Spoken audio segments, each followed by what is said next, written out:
साथियों, आज जनता ने फिर एक बार कांग्रेस को कड़ा संदेश दिया है। दिल्ली के चुनाव में कांग्रेस ने जीरो की डबल हैट्रिक लगाई है। देश की राजधानी में देश की सबसे पुरानी पार्टी का लगातार दिल्ली में 6 बार से खाता नहीं खुल रहा है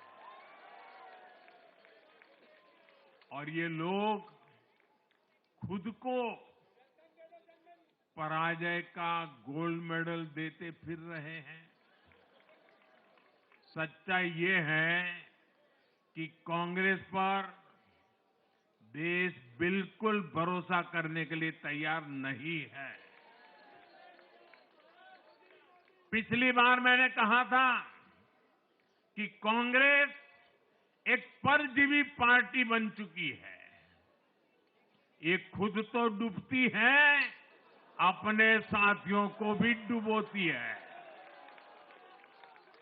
साथियों, कांग्रेस एक के बाद एक अपने सहयोगियों को खत्म कर रही है और इनका तरीका भी बड़ा मजेदार है। आज की कांग्रेस अपने सहयोगों की जो भाषा है, जो उनके एजेंडा है, उसी को चुराने में लगी हुई है। उनके मुद्दे चुराती है, फिर उनके वोट बैंक में सेंध मारती है। यूपी में कांग्रेस उस वोट बैंक को छीनने की कोशिश कर रही है जिस पर समाजवादी पार्टी और बीएसपी अपना हक मानती थी। मुलायम सिंह जी इसको बराबर समझ गए थे। इसी तरह तमिलनाडु में कांग्रेस आज डीएमके की भाषा डबल जोर से बोलती है।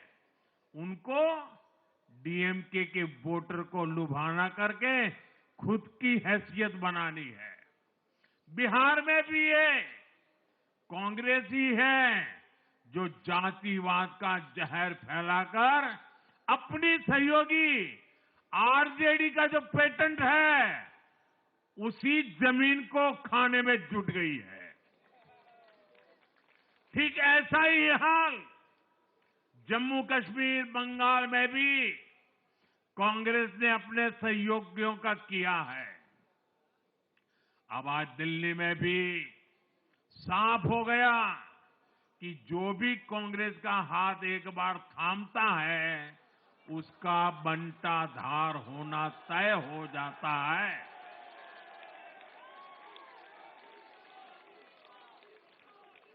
और जो राजनीति का अध्ययन करते हैं उनके लिए मैं आज एक काम छोड़ देता हूं। देखिए, इन्होंने 2014 के बाद 5 साल तक ये कोशिश की, हिंदू बनने की कोशिश की।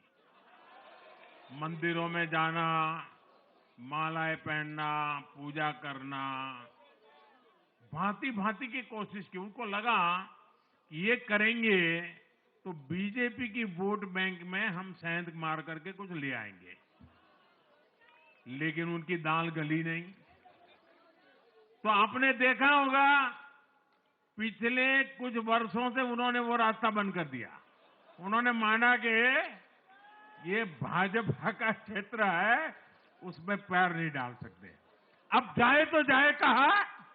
तो ये राज्यों की जो अलग अलग पार्टियां अलग अलग अपने मुद्दों पर जो अपनी जान चला रही हैं, अब उनकी नजरें उन पर है और इसलिए, और वो भी समझ गए होंगे, बोलते नहीं होंगे, समझ गए होंगे कि ये उनको ही खा रहे हैं।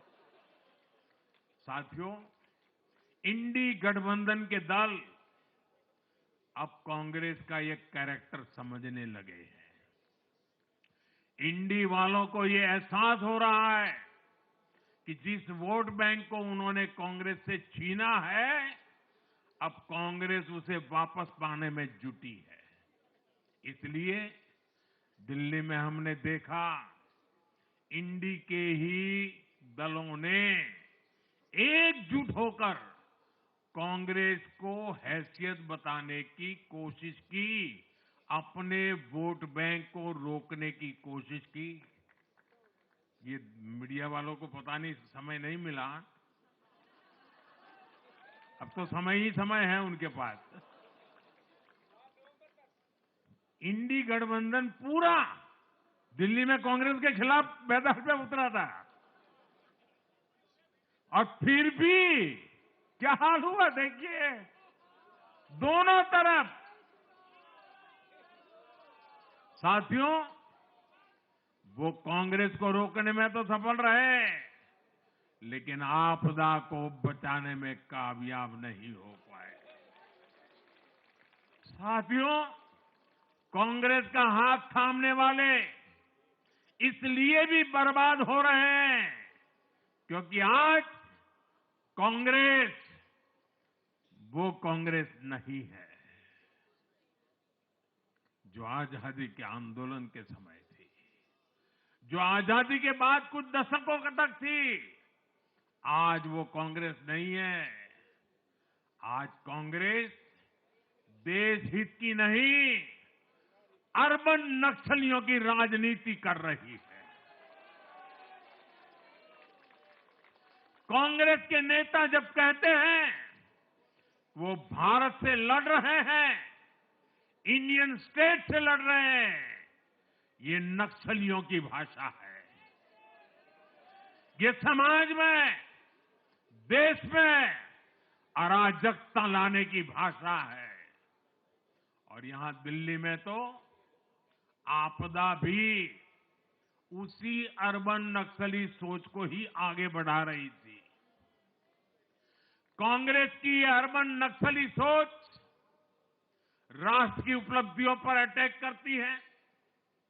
ये पूरी दुनिया में अपनी ही सोच का आर्थिक, सामाजिक और राजनीतिक निजाम लाना चाहती है।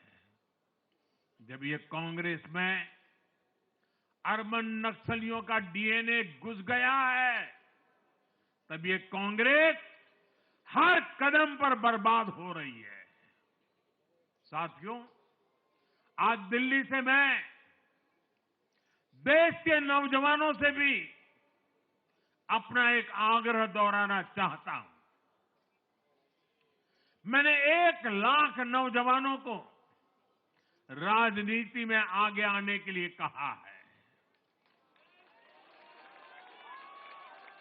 ये मैं इसलिए कहता हूं कि देश को सही मायने में एक गंभीर पॉलिटिकल ट्रांसफॉर्मेशन की जरूरत है। विकसित भारत को नई प्राण शक्ति की जरूरत है। 21वीं सदी की राजनीति को नए आइडिया, नई ऊर्जा की जरूरत है, नए चिंतन की जरूरत है। ये मैं इसलिए भी कह रहा हूं क्योंकि अगर अच्छे नौजवान बेटे बेटियां राजनीति में नहीं आएंगे तो ऐसे लोग राजनीति पर कब्जा कर लेंगे जो राजनीति में नहीं आने चाहिए।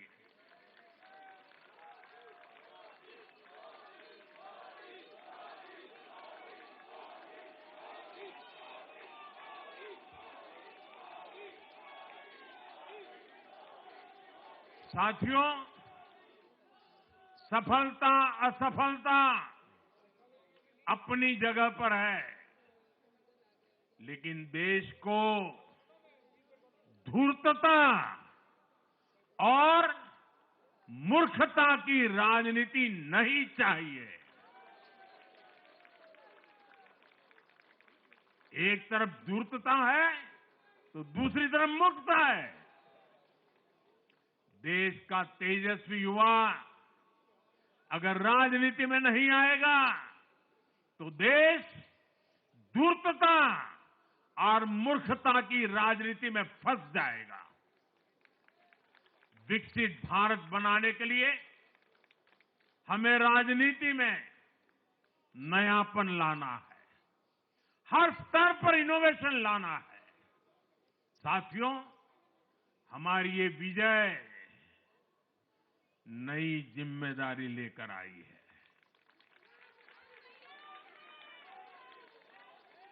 भाजपा रिफॉर्म और परफॉर्म की गारंटी देती है और जब इसमें हर दिल्ली वासी जुड़ जाएगा तो ट्रांसफॉर्मेशन और तेज गति से आएगा।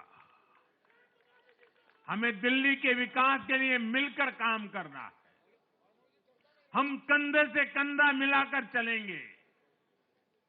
हम मिलकर दिल्ली को विकसित भारत की विकसित राजधानी बनाएंगे। साथियों, मैंने हमेशा जिस मंत्र को जिया है और जिस मंत्र को हमेशा मैं मेरे लिए भी पुनः स्मरण करता रहता हूं, मेरे सभी साथियों के लिए भी पुनः स्मरण करता रहता हूं, और वो है हमें हमेशा जब जब विजय मिले अपनी नम्रता को कभी छोड़ना नहीं है, अपने विवेक को कभी छोड़ना नहीं है, समाज सेवा के हमारे भाव को कभी छोड़ना नहीं है। हम सत्ता सुख के लिए नहीं, हम सेवा भाव से आए हुए लोग हैं। हम हमारी शक्ति समय सत्ता सुख में नहीं बर्बाद करेंगे, हम इस अवसर को सेवा के लिए ही खपा देंगे। और इसलिए साथियों, इस संकल्प के साथ हम आगे बढ़े। दिल्ली और पूरे एनसीआर के विकास के जो सपने हमने सजे हैं उसको हम परिपूर्ण करके रहे। मैं एक बार फिर सभी देशवासियों का भी निरंतर हम पर आशीर्वाद बनाए रखने के लिए आभार व्यक्त करता हूं। मैं दिल्ली वासियों का फिर से आभार व्यक्त करता हूं और आप सभी साथियों को हृदय से बहुत बहुत बधाई देता हूं।